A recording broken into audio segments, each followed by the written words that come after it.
मेरो छोरीलाई के गइरहेछ भनेको त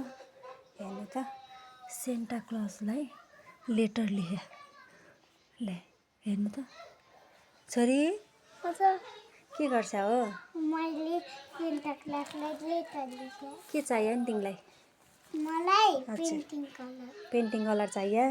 अनि बाबुलाई सुसाकलाई कार कार चाहियो कार त सेन्टाले बोक्न सक्दैन के लेखिरहेछ हेर्छ त साथीहरू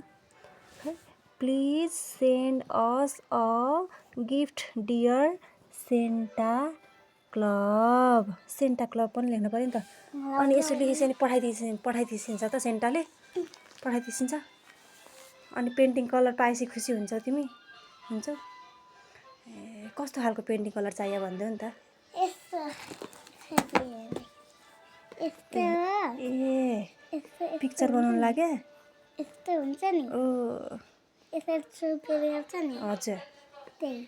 ओके ल सेन्टाले आज अनि सेन्टाले अनि त्यो सेन्टाले गिफ्ट पठाउँदा फेरि अनि झोला पनि चाहियो नि त झोला राख्नु पऱ्यो नि त बेडमा झोला अहिले सुत्ने बेला झोला राख्ने हो कहाँ छ त नि झोला अहिले झोला हजुर अनि सुन न अनि तिमीलाई त्यो सेन्टाले गिफ्ट पठाएपछि अनि तिमीलाई राति निद्रा लाग्छ त कहिले पठाउला जस्तो भयो हो हजुर सेन्टाले कहिले पठाउँछ जस्तो लाग्यो हो तिमीलाई हो अनि सेन्टा को हो भने चिने खाऊ त तिमीले हजुर चिने खाऊ सेन्टा को हो भनेर को होला त थाहा तिमीलाई ल अब मेरो छोरीलाई सेन्टालाई यस्तोसँग दुःख गरेर लेटर लेखेपछि त सेन्टाले कस्तो नपठाउनु होला त होइन पठाइदिएछ है सेन्टा क्लबले भोलि त क्रिसमस हो